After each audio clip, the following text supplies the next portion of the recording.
Formal nang idineklara ang probinsya ng Kalinga bilang State of Stable Internal Peace and Security o SSIPS nitong ika-12 ng Mayo ng kasalukuyang taon. Kasabay ng deklarasyong ito, formal nang inilipat mula sa Philippine Army patungo sa Philippine National Police ang pangunahing responsibilidad sa pagpapanatili ng kapayapaan at kaayusan sa buong lalawigan.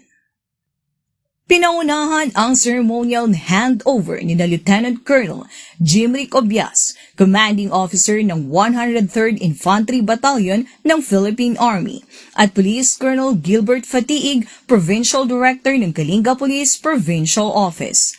Ang makasaysayang deklarasyong ito ay pinangunahan ni Attorney Anthony C. Noida, Regional Director ng Department of the Interior and Local Government ng Cordillera Administrative Region at ang Assistant Regional Director, Mr. Ruperto Maribay Jr., kasama ang iba't ibang opisyal ng pamahalaang panlalawigan, mga kinatawan ng mga puwersang pansiguridad at iba pang mga panauhin.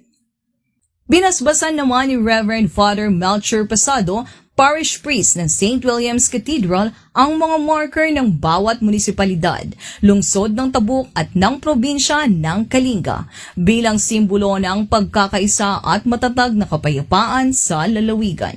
Nagbigay rin ng mensahe ng suporta ang mga kinatawan ng bawat bayan, gayon din ang mga kinatawan mula sa Philippine Army at Philippine National Police. Ang nasabing aktibidad ay patunay na ang tunay at pangmatagalang kapayapaan ay hindi nakakamit ng iisang institusyon lamang, kundi sa pamamagitan ng pagkakaisa at sama-samang pagkilos ng mga ahensya ng pamahalaan, mga puwersang pansiguridad, mga leader ng komunidad at ng mamamayan, tungo sa isang mapayapa at maunlad na bagong Pilipinas. Mula dito sa Tabuk City, Kalinga, ako ang iyong Police News Network Correspondent, Police Staff Sergeant Precious May Donaan, alagad ng batas, tagataguyod ng Balitang Pulis.